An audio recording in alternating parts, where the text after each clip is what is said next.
Yes, Guyana to the world. Globespan is a Guyanese dialogue moving towards the realization of one nation in one Guyana. It's a platform that offers an all-inclusive discussion with the pros, the cons, the ones that is taken aside, and the ones that stand in the middle. Globespan believes agreeing and disagreeing are part of the nation's building. She is a beauty, beautiful Guyana, with wonderful people all over this country. Globespan believes every Guyanese voice is part of the nation's building. As we span the globe for voices from the diaspora and those living home, we stand on our commitment that we are all Guyanese working towards one nation in one Guyana.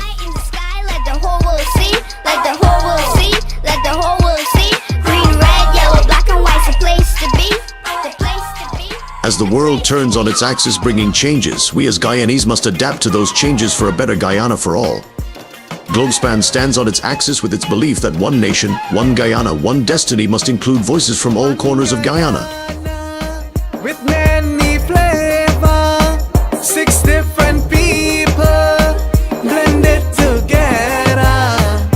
Raise your flag high in unity, we're family with one destiny.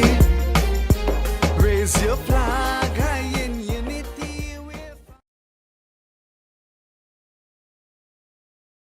So, good evening, ladies and gentlemen. Thank you for joining us tonight, watching or listening from wherever you are. You are in Globespan24x7, owned and operated by Mr. Noir Singh, with Devin Bassoon as our technical operator for tonight, as usual. Tonight, we're discussing Petrostate realities, standard of living, temporary work, emigration or immigration, or immigration or migration. Joining us for this discussion tonight, faces that Guyanese and the international community is quite familiar with. Mr. Colin Haynes, who appeared in this program before. He's the CEO and founder of Development Associates, a businessman.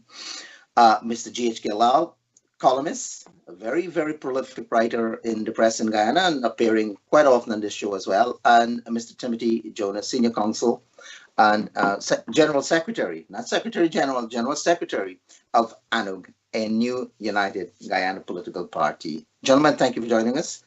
If we may begin, what is Petrostate? I haven't the faintest clue. What is Petrostate? So shall we ask the businessman, what is a Petrostate? It's good to be here. It's good to be among the friends again. I think when we're talking about Petrostate, we're talking about a state where it's new or ongoing oil producing nation. So Guyana now finds itself in a very unique and very fortunate environment. We're a petroleum, which is petro for short, petroleum producing nation.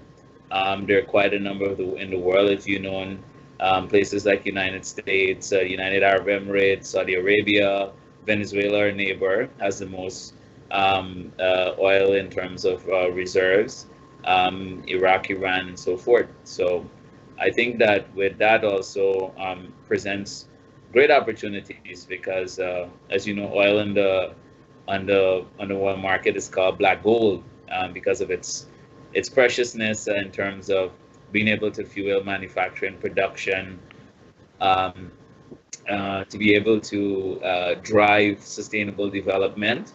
And the downside of it is back in times we've seen how that resource also could become a curse. That is the Dutch curse.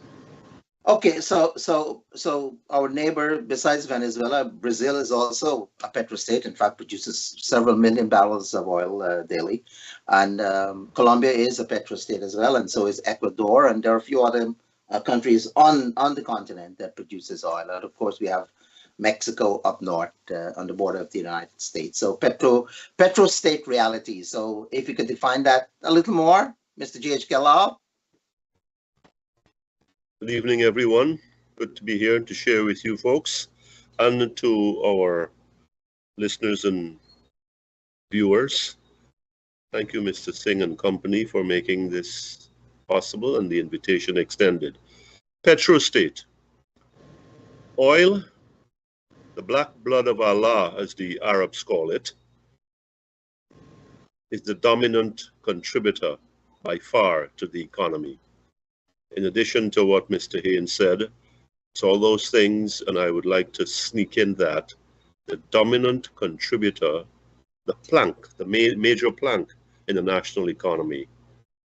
Realities, we're talking about standard of living, and we can deal with the textbook definition, or we can talk about it in realities, real life, as experienced by the common man and woman and family in this country. Now, how do you want me to go straight into that now, Dr. Fitzgerald? Please, no problem. Go, please. Good. Okay. So, standard of living. It's a quantitative thing from the books and the experts, driven by income, GDP, a word that most Guyanese are familiar with, even though they may not fully appreciate exactly all that it means. And what does it mean for how an individual or a community or a country as a whole exists? And I think that's where I'd like to go with this tonight. And we really should be on top of the world. The last per capita calculation of Guyana's GDP was $49,811 US. That's $10 million a man, woman, and child in this country. 10 million Guyana dollars. And excuse me for the rounding. I plan to do a lot of that tonight whenever I use numbers. So really, we're talking about $10 million per person. And I see in the bottom there, we're talking about temporary work, emigration, that's out, the exodus, and immigration coming in. Now let's deal with this thing here. There's been some disagreement, and that's a mild word, locally, and I've been on the periphery of that, about what really is happening with our standard of living, the ordinary man. And that's driven by our cost of living, our cost of existence, daily existence. And the experts say, and the officials say, that from last December to mid-year, the increase in the CPI, the Consumer Price Index, is 1.6%. Now that's an average of averages, baskets and transportation and medicine, and the all-important one, food. Food, gentlemen. Food, ladies and gentlemen who are listening. What's the cost of food like? Basic food, not imported food, not luxury food, luxury items. And that's where the trouble begins, because the reality in Guyana, and that has been borne out so brilliantly, so illuminatingly by Stabroek News for 93 weeks up to last Monday. This Monday is week, the Monday of this week. We hear our people, 10 men and women, week after week saying, "I hurting, I can't make it, I feeling the squeeze, I dey bad, I falling back." Now, the experts say the CPI is 1.6% increase from December to this June. As I said, I think it's a wonderful number. I'm not going to challenge, or we're not going to get into the intricacies of how you got there. I'm going to take that as is for the purpose of this sharing here tonight, gentlemen. It is 1.6, so let's hold that there. But when you look at the basic items, we're talking about rice and flour and oil and cooking gas. I am not talking about sugar. Drink black tea. I ain't talking about, about salt. I am talking about rice and flour and oil to get a pot going to feed the family. And every week you're looking and you hear these people talking from Linden to Quarantine and Ishalton to Albion, and in Georgetown in between, East Bank and East Coast, and West Demerara. And they're saying, well, rice gone up, a bag of rice gone up by so much, from so to so. And when you're looking at it, you're hearing about 25%, 40%. And then you go to a small bottle of oil and a big bottle of oil, and you hear the same percentages, and you say, how are these people coping?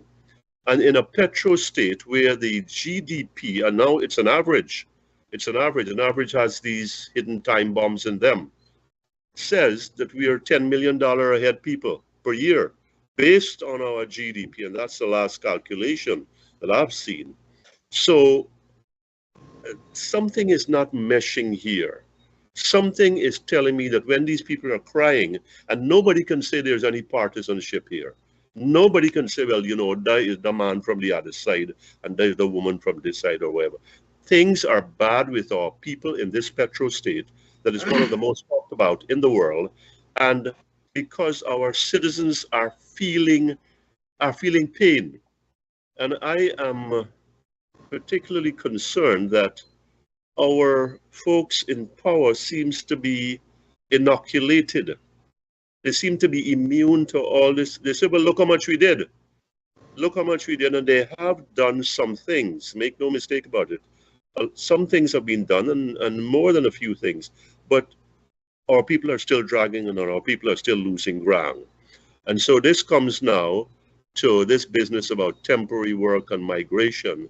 And I think when we talk about migration, we're going to have to talk about B1 and B2 visas and the significance of those and the escalation of those in recent years. I think I need, Can we come back to that? Let's hear from. I think I need to stop now and let the others come in. Right. So Council, he has defined petrostate realities in terms of standard of living, and one can add to that how the petrol dollars are being spent. So would you like to add anything else to that? 2 points. Well, I don't know if your viewers saw the difference in the definition that GHK gave and Colin. So let me admit to you, when our host gave me this topic, petrostate, I recognized I was kind of unclear on the definition myself, so I Googled it. So let me give you that bit of admission. And GHK, his definition accords with what the gurus say, that it's not simply you're producing oil, but you're dependent on it. So Saudi Arabia is a petrostate, but the US, which produces a huge amount of oil, is not a petrostate because its economy certainly, it doesn't even marginally depend on that produce. It's got so many other things going on. We have fast become a petrostate. It's the largest portion of our GDP. It's increasing all the time. It's certainly the largest, fastest growing part of our economy.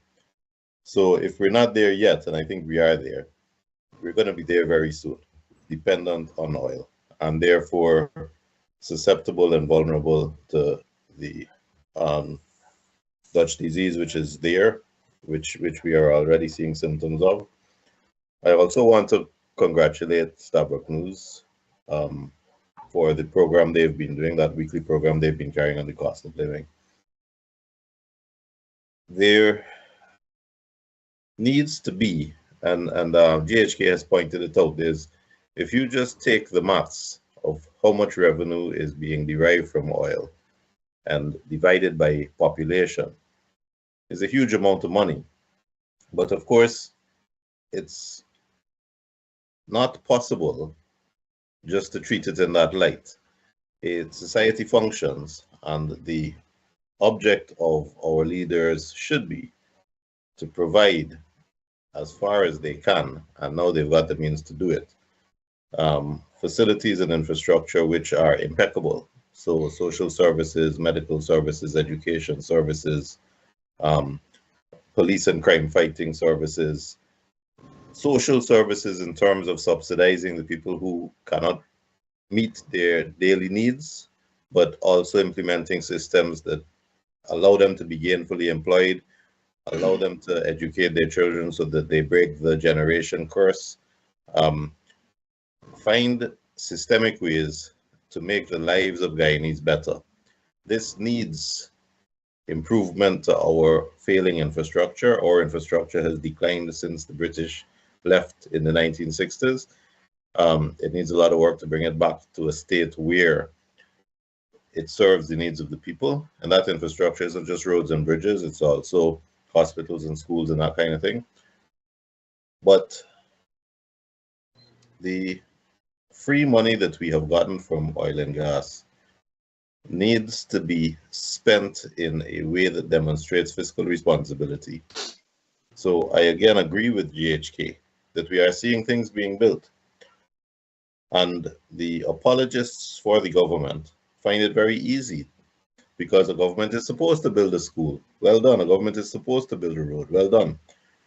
But the flip side of that coin, the other end, when that pendulum swings, is that those are the very projects which are the main source of corruption and theft of money and lack of financial accountability.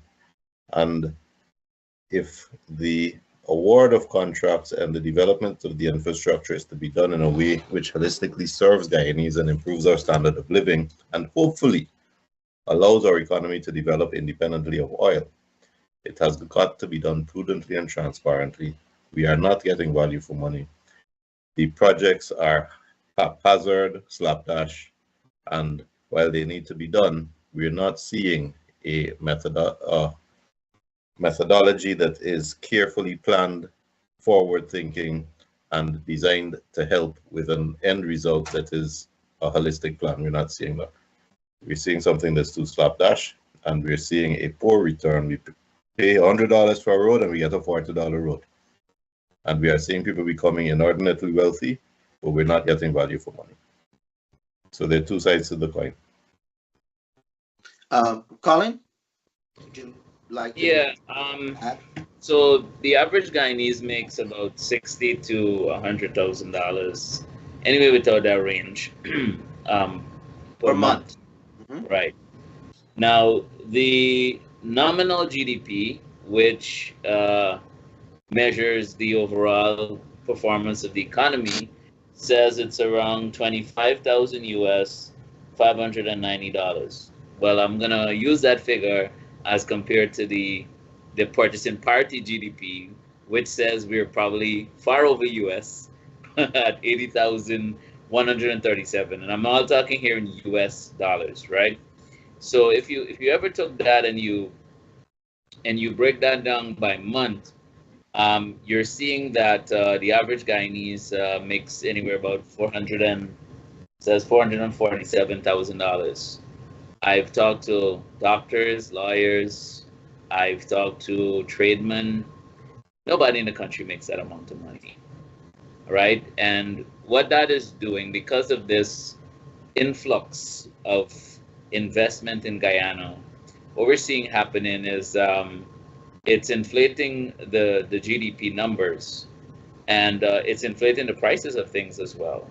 So the average Guyanese have now to live on a $100,000 salary with a $400,000 lifestyle. And yes, the government has much more money that they're spending. If you see the last budget is $1.1 trillion. A lot of it goes towards infrastructure projects, which makes it an ideal candidate to be corrupt, right? To steal, because money is not going directly into the pockets of people, right? Money is going to just a very small subset of the population, right? Whether you're friends or family with the government, you're fine. You know, you'll get a piece of that, right? But if not, that doesn't work. Now, the reality on the ground is this: 48% poverty level, 10% kids are going through wasting, which is extreme poverty. 20% of the population, a mother tonight has 3 kids somewhere in Bartica or in Shelton or wherever in the country, don't have food to feed the kids. Kids are going to school hungry. These are the realities of a petrostate. We have the money, but then greedy politicians and incompetent leaders don't know how to actually make money or provide funds to the average person. This is what's happening. And so the real crux of this is people cannot eat roads, they cannot eat schools, they can't eat health centers, right? They can't eat an airport as well. What they need is they need to have programs that directly will funnel money for their survival and sustainability. And when we get to the point of talking about temporary jobs, I'm gonna do the analysis and show you.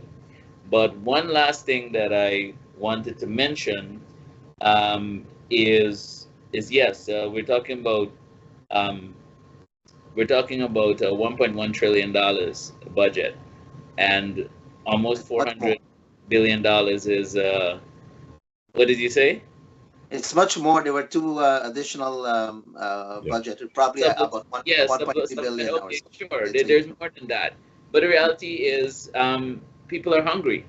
People need food, and what do we do? Do we build more roads? Is that the way to go? Do we build more schools? Is that the way to go? I mean, how are we gonna feed? How are we gonna feed our kids? Right. So half of the population probably will never see those roads, probably never drive on them. Probably Correct. those would never know what they look like Mhm. coming from these rural areas or even in some of the urban areas where we have extreme poverty. So it's sure we must have roads and bridges and so forth, but there has to be a balance. GHK?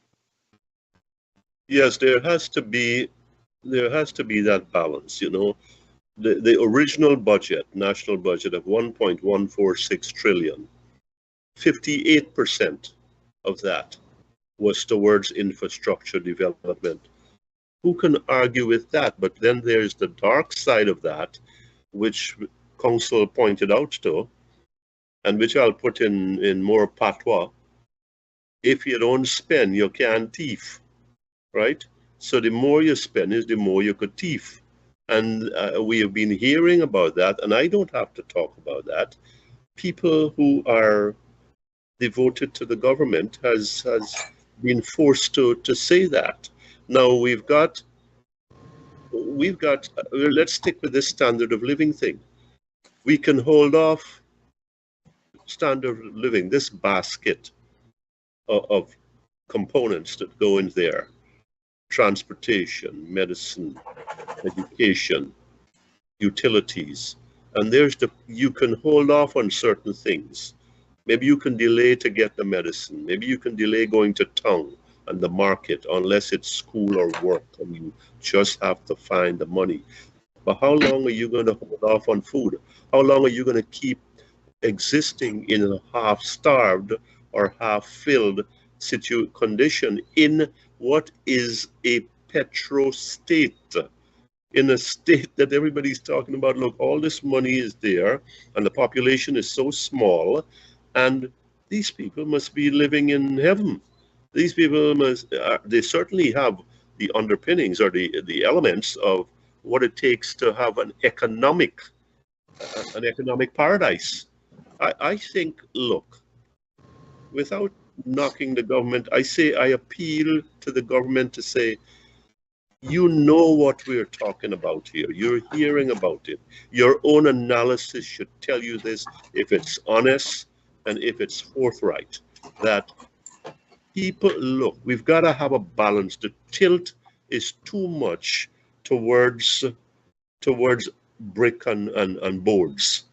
And we've got to get now and deal with bodies that are famished, families that are not are scratching out an existence. Our people should not be forced to be at that state. Now, some people have said, look, it's $1 million a month and whatever else. I haven't fallen into that school or bought into that school. I see Dr. Terence Blackman, who we've shared time here with, came up with this thing about was it called a universal basic income?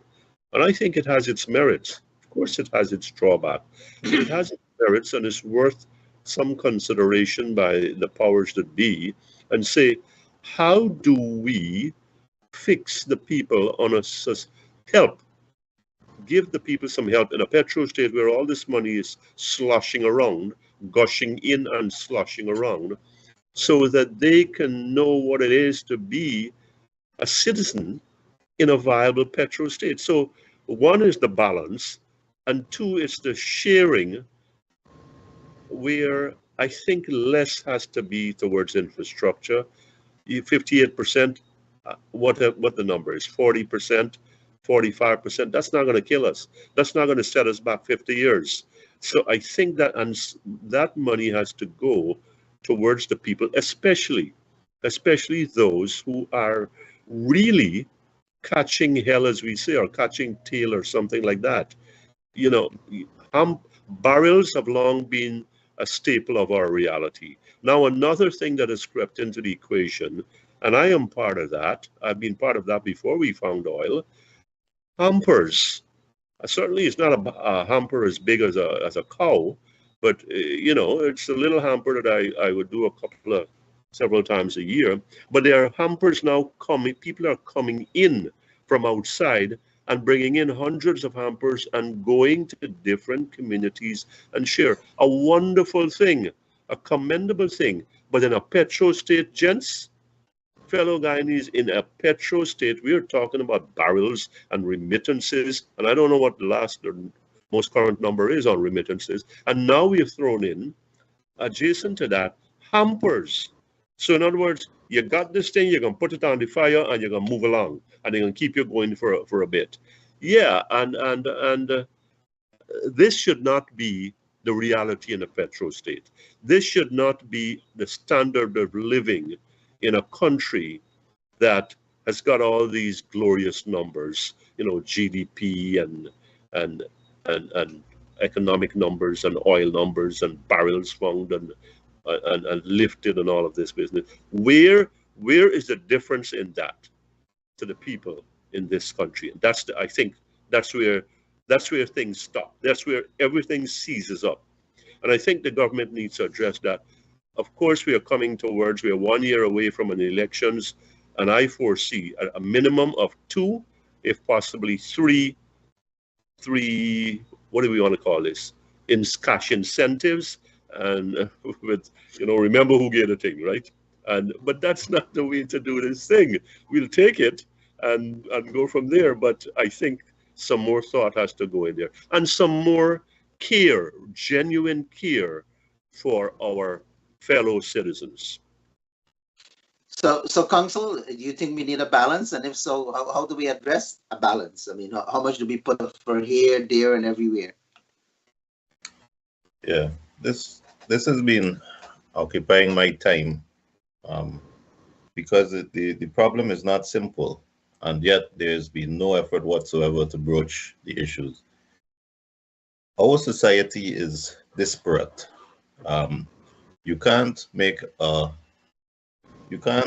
give a single description that will encapsulate all of us.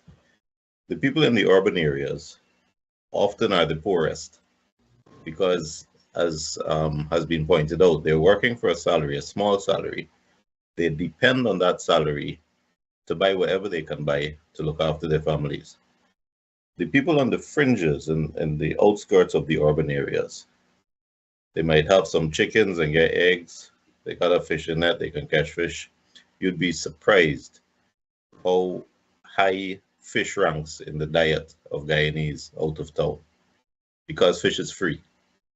We got creeks, we got rivers, we got trenches, we got dams, we got cocos all around the place. Fish is free.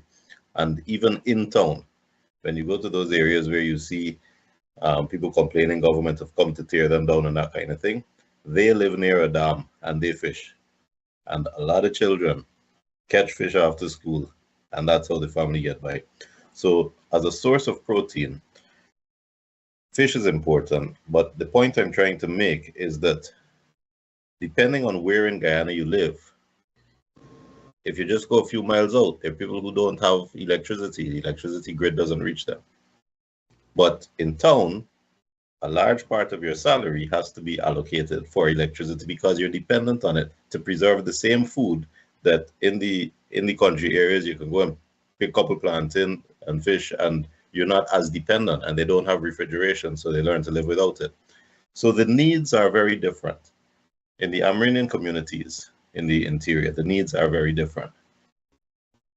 What's happening with us, and I think what has brought our poverty, the poverty of the majority of our people in their faces, made them confront it, is with the availability of social media and television.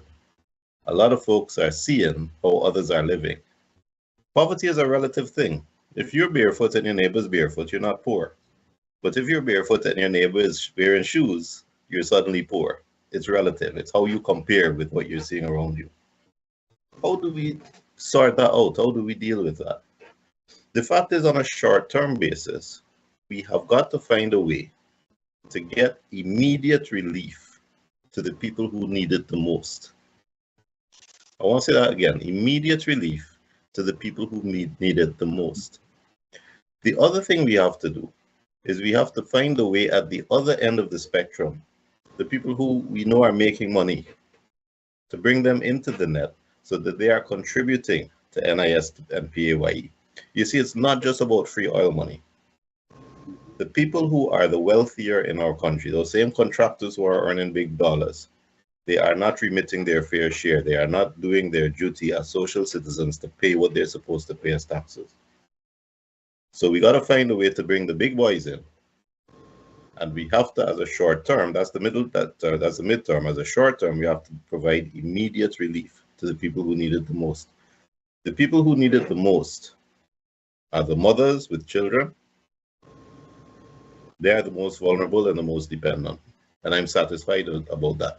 Whether you're talking about the mother in town who has to go and work in a shopping region street and leaves her child with grandma or leaves her child with auntie to go and do that and earns a salary and comes back to make ends meet, or the mother in the countryside whose child helps her in the garden, whose child helps pull in meadow and sends the child to school and fishes, or the mother in the Amerindian community. Our mothers are our most vulnerable.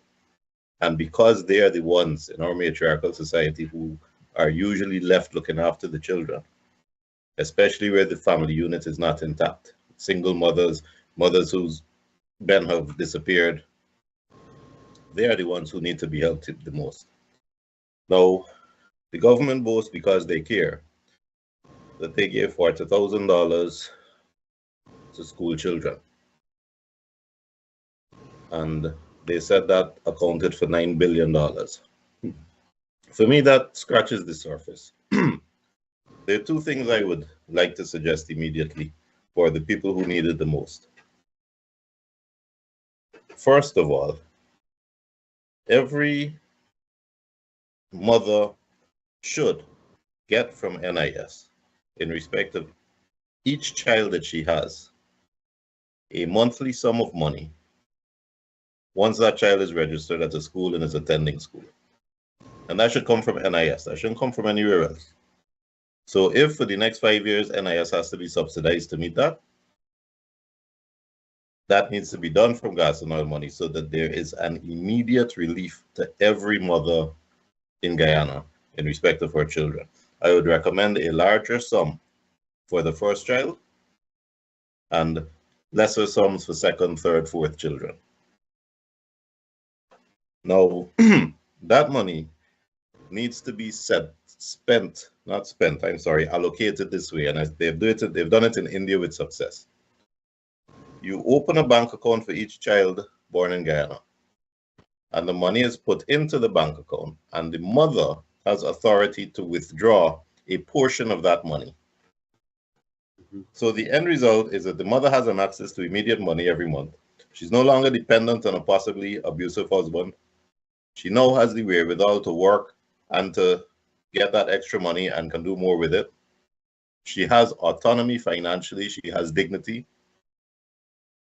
And when the child reaches an age of 16 or 17, there is a sum of money in a bank account that is accessible. It also ingrains in us a culture of using the banking system, because a big part of our problem and a big part of the vulnerability of those same people is they're so cash-based. Money is put in a jar somewhere, or money is hidden somewhere. Accessibility and familiarity with the banking system is necessary to survive in today's society. So begin to inculcate that in our children from now. So that's the first thing I would recommend. The second thing is that encouragement could be had for those same mothers and their children, that daddy, whose name is on the birth certificate, is then brought in to ask, where are you working? Are you paying NIS? Are you paying your PAYE? So you start trying to bring Guyanese in who can afford it, because all Guyanese need to be in the radar. All Guyanese need to be in the system, so that you can start separating them to see who needs help, who needs housing, who needs employment benefits, who needs invalidity benefits, sick benefits, maternity benefits, but also who is skiving and not paying and needs to be contributing. The next thing I would do, because what I've just suggested is going to triple that $9 billion, $40,000 they want to pay. It's going to triple it and quadruple it. But to help buffer that, we got free oil and gas money, yes. I would like to recommend that instead of 55, the age of retirement and coming off of the NIS grid needs to extend, possibly to 62, with an option for a second period of 5 years, voluntary if you want to stay employed, so that you have an option to work until 67, with the incentive that you get a higher pension when you're done. We inherited a system from the British that worked in the 60s, when your life expectancy was late 60s, maybe 70. 70 was a long life. People living in the 80s now. And unlike the British, unlike the Americans, unlike the Canadians, we haven't adapted. So our system still has that you stop paying NIS at 55. Now, is 55 the end of your working life now? Is that realistic now? I raised that because I turned 52 this month. So tell me if you expect me to retire in 3 years. Those days are finished, and it's time for us to adjust our needs and our income for NIS. To meet that, I should be paying NIS for at least another 10 years. And I should have the option to say to NIS, man, give me a higher pension when I do retire. I'm taking a voluntary 5 years more, willing to pay you till I'm 67. That will bring more money into the coffers of NIS. When the fathers whose children are benefiting from these bank accounts are brought in to pay NIS, that will increase the coffers of NIS. And when the children begin to benefit because we're giving them better education, better health, better social services, so they become employed and business people who then can contribute back into the system, we have a medium-term solution. But my short-term solution is that oil money needs to be spent triple, quadruple what is now going because we care. And please, let's stop giving white envelopes to fishermen and Gaisuko ex-employees and the kind of nonsense that was being done with accounting disaster. All of that should be in the NIS, and there should be a system, a structure to give immediate aid to the people who need it the most, and at the other end, find a way to bring those people who should be contributing into the system. Yeah, I think those are brilliant, workable recommendations. If we may switch now to talk a little about temporary work leave, the $40,000, is it 20 hours a month? 10 hours a month. 10 hours a month. Okay. How 10 days. How can, 10 days. 10 days. 10 days. Right. 10 days. Sorry. How do we address this problem? Certainly, temporary $40,000, it can't take you anywhere. It could barely buy you a week's ration, if it could. Colin? Yeah. So I want to say, just to add to what Tim and JHK was talking about, I think that we have to find creative ways, right? I think that every child, when they're born in Guyana, we have more land in Guyana than people can occupy it. Why don't we have an incentive program that when a child is born, they get an acre of land somewhere, right? It doesn't matter if it's somewhere out in we don't have that much. We got to run out of land. We do. But We go do. ahead. Studies have shown by I've spoken to a leading geologist in Guyana. We're a nation of 800,000 Vishnu, 800,000 people, and we've got 83,000 square miles, right? And they're saying, minus the rocks and everything, the lands that are not arable, there is enough land for every Guyanese to have at least an acre of land. We're giving acres away to the Chinese. We're giving acres away to foreign companies and all sorts of stuff. Why don't we give it to us? So, for instance, you have a son is born. You have an acre of land somewhere. You can't sell it until a certain age, or you have to develop it starting at a certain age, right? I've been the voice crying out in the wilderness. Tim would agree with this. As a matter of fact, Tim and I, when I had discussion, this idea came up, and I'm just giving an arbitrary number, but I'm saying if you put $200 million aside, which we're getting 15 million US dollars a day in oil revenue, if you put 200 million, that's about 15 or 12 days, and you say for the year I'm gonna pay the public servants extra. So on top of what you're getting, at that amount of money, 200 million US dollars, it's $80,000, $90,000 more a month. So if you were making 100,000, if you were a teacher making a training teacher make 90,000, you're now making 180. You raise the income tax threshold to 100,000 because you have to address the realities. JHK, you were talking about a consumer price index. I myself have done some work on this because I go to the market and I buy eggs. Eggs before the pandemic was 2019 was $800 a crate. Eggs now is $1,600. The pandemic is gone. I mean, gas prices has gone down as well too. What happened? I mean, they're saying we have a shortage of eggs in Guyana. I don't believe so, because we can readily go and find eggs everywhere. Everywhere on the market. You can go to Guyana Marketing Corporation and get that price, get that same $800,000 or $900,000. So Guyana is now a country where there's runaway hyperinflation. You've got high price index. I mean, the United States, the biggest economy in the world, is 7%. Guyana price index, if you look at just eggs alone, it's 20% for not an emerging economy, by the way, for a frontier economy, because we don't have any infrastructure in place for emerging economy. So I believe that there are certain things that we could do, raising people's salary, cash transfers, we have to address that too. It's the people's resource. If we don't give it to them, then what are we doing? We're giving it to the politicians' pockets. I mean, it's not, this can't be sustainable. Let's find ways of reducing taxes. Let's find ways of giving to social programs that directly impact the people. Now, talking about the sustainable, the temporary work conundrum, 10 days, $40,000 a month, right? That is at the poverty line, because the poverty line is $1,333 a day, and the poverty line is $1,300. So the government in a petrostate is putting us back on the poverty line.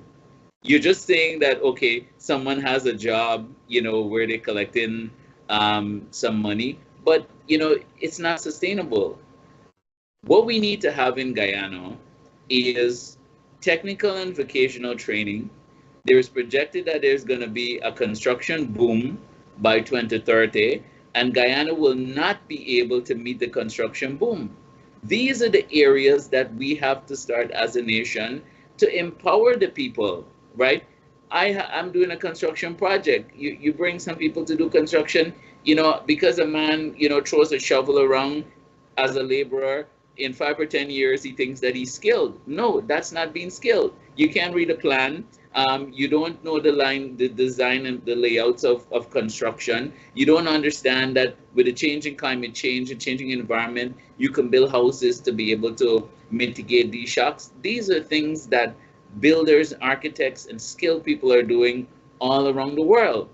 So this thing where the government is giving people a freck, right? A side piece, right? I mean, how long is $40,000 gonna last? Before 10 days, I could tell you that money is done. Sometimes before a day, it's done. And they're putting $10 billion every single year for the last maybe 2 or 3 years, let's say about $25 billion. Let's spend those $25 billion on creating sustainable jobs, of improving our energy grid, improving our ability to do manufacturing, agriculture, increase education for science and technology so that we can present more innovators. One of the things I'm looking around, we don't have a lot of innovators in Guyana. Where's the next best inventor coming out of our country? Where are they, right? Who's coming up with an idea? I mean, is there the infrastructure to present these ideas so that they can be able to thrive in an environment where they could be able to come up with ideas, to pitch them, to get angel investment funding and that kind of stuff? This is what real and sustainable development looks like, not a $40,000 side piece. GHK, you were beginning to talk about that. I mean, you have anything else to add to it? I mean, makeshift, make-believe jobs are not taking us anywhere. You're basically wasting $40,000 when you could create more long-term, real, productive jobs, long-term sustainability. Before I go there, I just want to commend Council and Mr. Haynes, the NIS idea and the components of it, it certainly has a lot of merit to it. And I like that piece about the land. And I think I'd like to say our tax structure needs to be revisited. I'm going to hold off on words like overhaul and so on. It needs to be revisited with a view to serious enhancement. So, okay, let's go now to temporary work. I want to look at this from two perspectives, folks. One, the local perspective, and two, which is going to fit into the migration, the emigration parts. 10 days, 40,000 numbers, 1,333. That's eerily a day when you divide by 30. $1,333 per day. That sounds eerily close. Was that the World Bank, $5.50 US? That's Yes. $1,100 a day. So we are 1,300 with 200, a little cushion of $200. We look at our minimum wage, and this is not temporary work. Our minimum wage, which is $74,400, and we're talking about $2,400. We look at our minimum wage in the public service, which is somewhere, I'm trying to wrap my arms around this, somewhere between $80,000 and $90,000. And our people, given the realities of cost of food, are fighting a losing battle there with those numbers. $1,333 a day, $550 US, $74,000 minimum wage. Look, makeshift job, temporary job, maybe it's better than nothing, but I think we've got to be done. We've got to get away from this thing about short-term gimmicks, about things that add to the numbers and the statistics. Look, we have created 10,000 new jobs. That's mighty impressive, folks. But where's the substance to this thing? That is why. So it doesn't keep anybody going. It does not dignify our labor force to have them on the roadside in the village areas, picking up. It's better than nothing, and they'll take that. But it's also something that you can hold people to hostage to. I'm trying to steer away from the political aspect about it and just deal with the reality of it. But here it is, we are degrading our labor, and we are not setting them up for a long-term situation. I have heard about goal. I have my ideas about goal, which are better not stated here, and so on and so forth. But I'll say this, I want to go to this temporary work. And based on the numbers I've given you, the World Bank, $5.50, $40,000 for 10 days, minimum wage of $74,000. Look at this, folks. B1, B2 visas. I got a little bit of a shock today, and I don't get shocked. I could hold an electric wire, and I don't get shocked. Don't put that in the papers, all right? Now, in 2021, 1,600 visas, B1 visas, according to the U.S. State Department, were issued, B1/B2. In 2022, 6,500 plus. And this is where now a mountain fell on me. In 2023, and I looked at this thing 10 times, and I went and cross-checked. In 2023, 23,651 B1, B2 visas were issued by the United States Consulate in Georgetown, Guyana. Wow.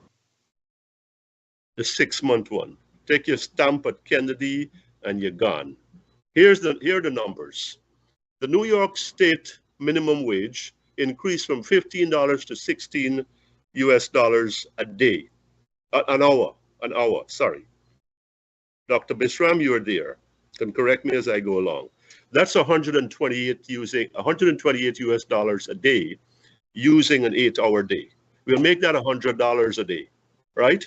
$100 a day. Times 6 days, that's 600. Times 4 weeks, that's 2,400. Times 5 months, and I'll tell you why 5 months. You got to get back to Guyana before the 6 months expire, right? And you show the people a little cushion. So you've got 12,200 US dollars. Your plane ticket is $1,500 economy, give or take. You send 2 barrels, you fill them up, that's 25, that's 1,000, that's 2,500. You pay 500 to ship them, that's 3,000. You fill up 2 suitcases, that's 1,000, that's 4,000. You pay the people who you stay in their basement 2,000, it's family, so 6. And you've got $1 million, 6,200 US dollars for 5 months of work. And you're telling me about $40,000 a month and $74,000 and $90,000? Get out of here, folks. The math is there. We don't need to be Dr. Terrence Blackman, God bless him. A mathematician, we can just work this. That is why 23,000, a lot of them might be people who don't go and work five months and then run back here and then go next year and do. But I have people who work in my yard and who have gone to the United States, catch their hand and come back here and throw back for the rest of the year. Now, we're talking about $16 an hour. I am not talking about the welder who did my gate. I'm not talking about the construction people and them in $15, $16 hour people. And they have been part of this thing. So temporary worker, emigration, we've got people going and hustle for work in the Big Apple, for loading a truck and the winter come on and I got a ban at his left ear and sometimes he don't come back Christmas time and he gone out there in the freezing thing and he hustling and he catching his hand. Why are our people pushed to these extremes? Because we have the numbers we were talking about, 40,000, 74,400, etc., etc. Look at pension.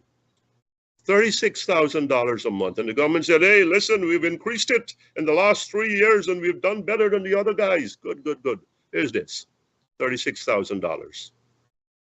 76,000 pensioners, including people like me.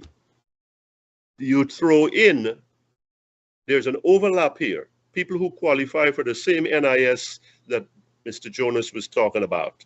You've got 27,000 of them have done, some of them have gone to different levels, but we are using the minimum. From 35, they've gone to $43,000.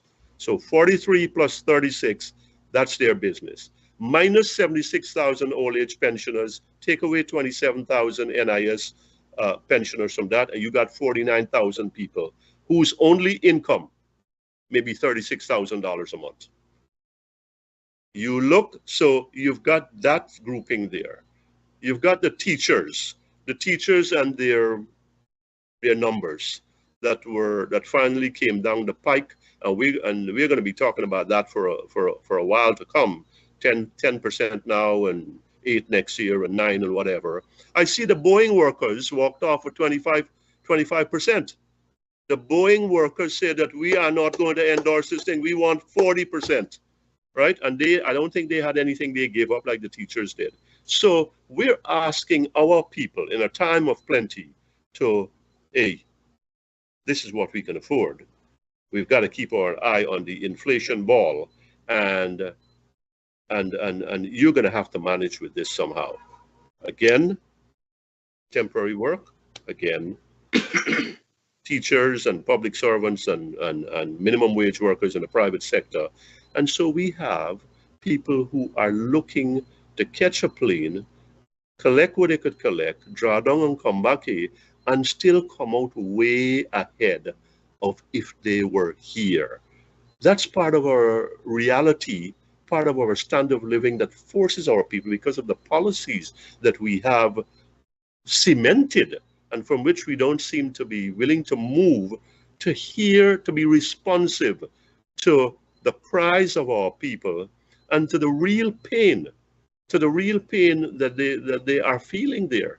And I think this should not be in a country as where Guyana is today, given this patrimony that it has and given what's coming in. Yeah, we can talk about renegotiation and all that kind of business, but that's not the thing here. What we've been getting, what do we need to do to make that pie that's coming to us right now, be divvied up in a manner that every citizen feel, or the citizens that need it the most, those that are in most need, they have a grasp of a little bit of that.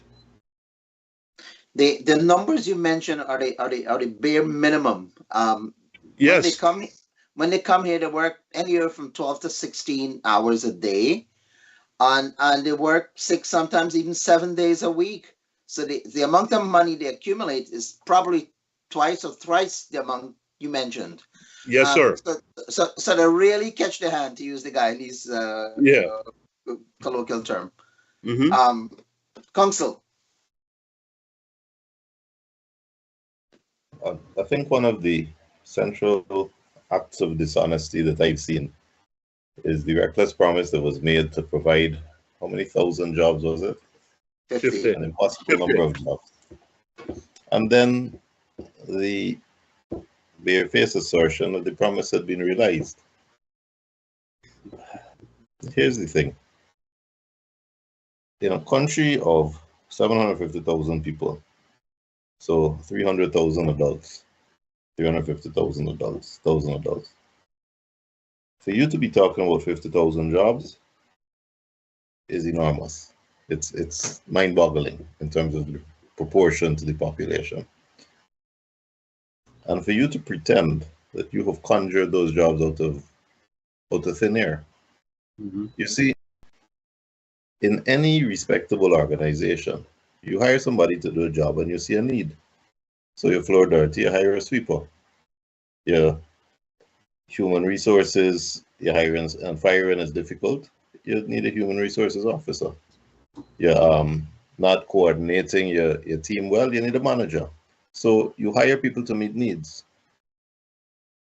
Is it that our systems were so poor that we had a need for 50,000 people? Or is it that we are giving free money to one set of people that we don't need, and therefore consolidating and concretizing the control by government and the monopoly by government, its control of money, of the purse strings, by more white envelopes being given out as cash? Here you are, you're pretending you have a job, you're pretending to work, and here's your money, and it's a minimum wage. So we are guaranteeing you poverty, but you still got to say thank you very much and smile and shake my hand and treat me like a deity because you're getting this free money from me. It's a travesty. We don't recognize our own oppression anymore. And that is something that really fundamentally bothers me. Right? Where did those jobs come from? And how do our leaders, with their free oil money and their free handouts, want to talk about creating these jobs? You create a job when you create an environment for business to grow. And when businesses grow, there's an increased need for labor, there's an increased need for employees, and that's how jobs are created. If you write a list and put 50,000 names on the list, and put $40,000 next to each name, you haven't created jobs. You've created welfare. But you haven't even done it through a systemic way like the NIS, the National Insurance, which is how it should be done. You've done it in a way that allows your own mid-level political apologists who are implementing your ad hoc strategies to use favoritism. So you hear in the villages that this person get the job, that person didn't get the job, this person getting the fortune, that person not getting it because of loyalties. So you make your corruption even more endemic, even more within the system, even more established. It's a tragedy and it's a travesty. And it could not happen if an independent parliament was regulating the purse strings. It would not happen. And it could not happen if the balance in that parliament was observing where it is going and demanding accountability and demanding that there be an audit. It wouldn't happen. It also wouldn't happen where at the level where you're pretending these jobs exist, the people had the courage to say, well, what job is being done there by this person who's pretending to work, coming to work a couple of days every week? That's not how a country should be run. But yeah, that's what we're doing.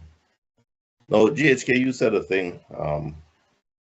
So to go back to my point, Doc, I really believe that the National Insurance Scheme is created to help people who are unemployed, who are underemployed, who are sick, who are pregnant, to provide benefits. And that is how it should be done. It should be done through the NIS as a system, so everybody knows who they are and when they're entitled and what circumstances they're entitled. Even housing should be provided through the NIS. So everybody applies and you know what the rules are. Right now, nobody knows the rule. There's only one rule.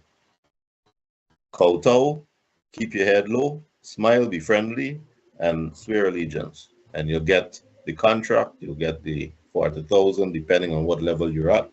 Defend the indefensible, show your support, and you will get some crumbs.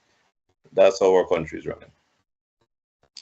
GHK, you talked about the figures of visas from Guyana. I thought that was interesting. And this may be a different topic, but I want to throw something out, food for thought. The Americans, according to their figures that they publish, issue about 1 million green cards every year. Green cards are talking about, not just the temporary. And legal immigrants, they have about 2.5 to 2.75 million a year. Legal immigrants. Now, in light of that, Guyana's a drop in the ocean, we respect. And the figures you're calling there were repeated, I believe, before 2015. They were? There were a lot of visas being issued before 2015. Yes. And there was a clear preference in the visas being issued. That's true as well.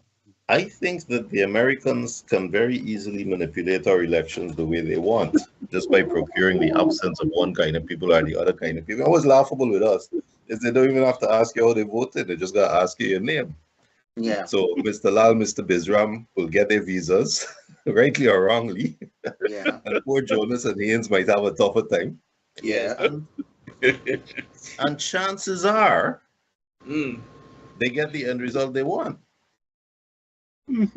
I'm wondering about that because I am very aware that they have been talking up shared governance. They have not been getting it from either side.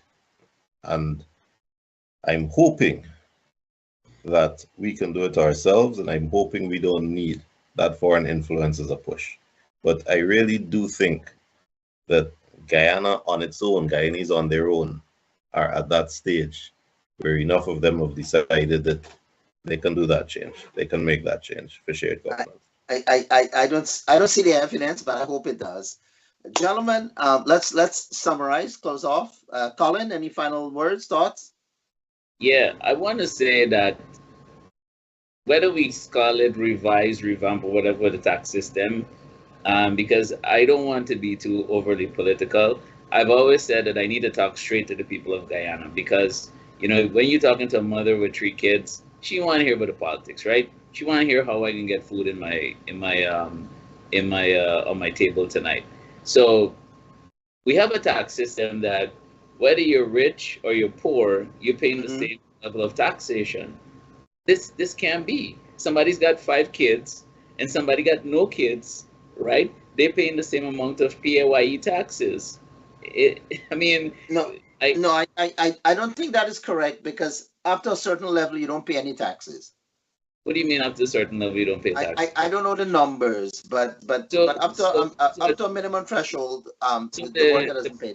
the PAYE tax, which is the 30%. Is it, Tim? Is it around 30%? Yes, but as Doc is saying, there's a minimum that you don't pay tax. So you only pay tax over a certain amount.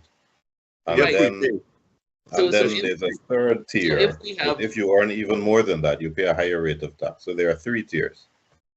right, but what I'm saying is the number, right? So if you are, let's just say you're making over that amount of money. So let's say if the minimum tax threshold is 70,000, someone who's making $100,000 with 5 kids, someone who's making $100,000 with no kids, Well, yes. I mean, it's a valid point, but they're paying but when you do 30%. your- They're paying 30%. They're paying just as if they're single, right? yes, So what I'm saying is, you have to have a graduated rate. You can't say that a person who is single, right, should be get the subjected to the same rigors of the tax system that a person who is, yes. Okay. who's making who have more kids. So I also wanted to say that I know we didn't get to cover immigration, which is an interesting thing. So I've looked and I've seen that Guyana, we suffer from what's called net immigration, not net migration, because net migration would also mean that we're getting a substantial people coming into the country than leaving. In 2001, it was negative 6.89, so that said somewhere, around 5,000 or something like that. It was negative 6.571 in 22, and 23 is negative 6.283. The diaspora who are leaving Guyana, Also, as people you are still migrating. Yes.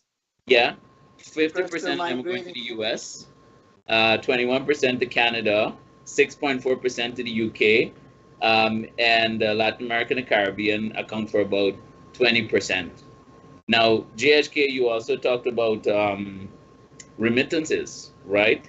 Back in 2005, about 25% of remittances was covering our GDP. That meant if you took away remittances from Guyana almost 10 or 15 years ago, the country would collapse. But today, because we have oil, that has now gone down to 3%. And the number is also higher. It's $548.84 million. But even though the remittances is coming in, and this is something I always, tell people in Guyana, is yes, we're getting more remittances, but is our life getting a lot better? Is the barrel in the box, is that making Still a difference? there. Yes, I'm sure John Finance and Monishwars and so forth, they're making more money. But is this sustainable enough? And based on the discussions we're having, it is not. So today, the task is before government. And when I say government, I don't mean the guy who sits in the chair as a president or so forth, but government as a whole, whether it's local government, you've got situations where local government now, arms, they don't know that they can raise money. The 2801, the law says that local entities can raise their own money. But sometimes when they try to do that, they get pushback from central government. So we've got to really, have an overall in the system of infrastructure of governance in Guyana. I think that's what it comes back to, because we can have all these fancy discussions, but my understanding is when we look at Guyana, real change happens when governments realize by way of the people, and they make those changes. And as Tim is saying, we find ourselves in a sad situation where we almost seems like we're enslaved to this kind of living. And I think we have to change it. And I think behavior is one of the biggest part of this. You know, we as a nation have to see ourselves better. We have to see ourselves better than politicians throwing bones at us, you know, giving us the crumbs. And we have to demand more. Because after all, we put them in those seats that they sit, whether it's in National Assembly or is the executive arm. We don't hold them accountable. No. On immigration, those with a 6 month visa, a significant percentage of them don't return. They're gone and they get lost in the Big Apple or wherever else. They are not returning to Guyana because they find Guyana hopeless. There's no reason to come back. They enjoy a better life in the United States. They're among friends, family, and as you indicated, the basement life is still better than what they enjoy in Guyana. Eat nice food and make good money. Yes, GHK. You know, Petrostate reality, standard of living. In addition to that number, that staggering number I gave about B1, B2 visas, the so-called holiday tourist visa, every year we've been losing about 5,000 people to permanent residents. More than that, but go ahead. More than that, yeah. On the you know, I'm using, again, I like to use the minimum numbers. It's 5,000. It could be, it's more than that. So 5,000 from the State Department. It's over that. So when you multiply that, let's look at the last several years. You're talking, in addition to those who don't come back, you're looking at 20,000 people there.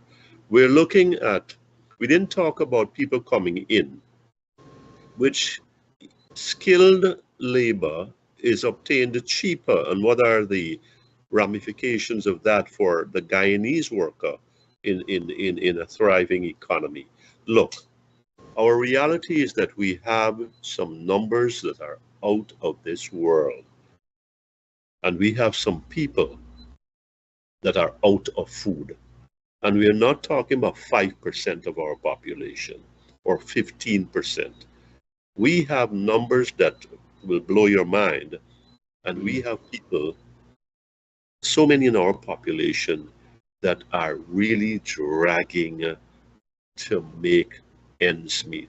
They are scratching out, they're eking out an existence, and this is what should not be. We have heard some solutions offered. We've heard some, I think we've got a lot of viability about them. And I just hope that our policymakers would listen and don't look upon everybody as an enemy. We want, and we genuinely want, and I think I can speak for this group and the groups that I'm not a participant in. We want what is right and better and good and refreshing for our people. Look, I think that the four of us here can afford, we can have the luxury of contributing. Thank God for that, whether we believe on God or not. And but there are those who just can't keep their head above water. And as a leader, as a government, as an elected agent of the people, an elected servant of the people, that has to be concerning to me. The people who are hurting are not an abstraction. Gentlemen, they are not an abstraction. They are not a cipher. They are not a statistic on a spreadsheet. They are flesh and blood people, and they are hungry and they are hurting. And I think that should not be the reality or the standard of living in a petrostate. Right. Yeah, great point. Tim, you want to close it off for us? There's a gap between the pretty speeches we hear from our politicians, the promises and the grand ribbon cutting and all of that, and what is the reality that is less visible but is very real for the day-to-day hard existence of most Guyanese. The thing is that the solutions aren't sexy, they're not easy. And both of those adjectives create problems because our leaders like sexy solutions, that they stand up and they look good and they can point to a bridge or they can point to a road, something that looks good, to say, look what we did. And they also like the easy solution. So they go throwing all this free money around without really thinking about it. But the fact is that if we're to find a meaningful solution to the real and immediate crisis that is here, it has got to be done in a way that immediately gets money to those who need it the most. And it's not just the money. Our education system needs to become more holistic so that meals are provided in the schools, especially in the rural areas, sports, music. The children need to be cared for comprehensively while they are in school. They need to be entrusted into the care of teachers that you can close your eyes and know they'll be well looked after by people who have your ethics, your standards, your aspirations for the children. You don't get those people by paying them $8 to $9 to $100,000 a month. So if you're going to spend billions, as we have seen, spend billions to get $1 million buildings, well, all right, the corruption is there, but at least spend some of those millions to improve and the salaries that teachers are getting, improve the salaries that police and nurses are getting, so that the education care and the medical care is where we need it to be so that our children are taken care of and our mothers are empowered, given financial autonomy to work, knowing that their children are cared for and incentivized to keep their children in school. So they're not taken out early to sell on a corner or to beg or to go and farm in the Or fish. half acre. They're kept in school so that their futures are more plausible. And the reason I raise education, you haven't hit on it, you haven't touched on it because it's not directly relevant here. I have come across so many 9 and 10-year-olds in the school system in Guyana who cannot read, who cannot do addition and subtraction, let alone multiplication and division, at 9 and 10 years old in our public school system. Now, if we are failing them, it's already too late for them because nothing is going to be done for them between now and the next 6 years when they're 16, ready to come out into the world. We are failing our children because at home, the parents don't have the wherewithal to look after them properly, even if they're disposed to do that, even if they can break the generation curse because they've inherited that. At school, they don't get any reprieve because we are not paying our teachers and therefore we're not getting competent teachers. We're not providing the facilities in the schools to care for them. And we are creating another generation of laborers, of criminals, of people who are not equipped to deal in our wonderful Petrostate. In the meantime, the few and the favored are getting the contracts. And we're building lovely schools and hospitals all over the place. None inside though. We have a crisis and we have to deal with it, but the solution is one that requires administrative competence. And I don't even see the will, let alone the competence at this stage. Well said. Well, gentlemen, that'll be the final word for tonight until we meet again next time. Good night, all. Good night, sir. Thank you very much. Good night, guys.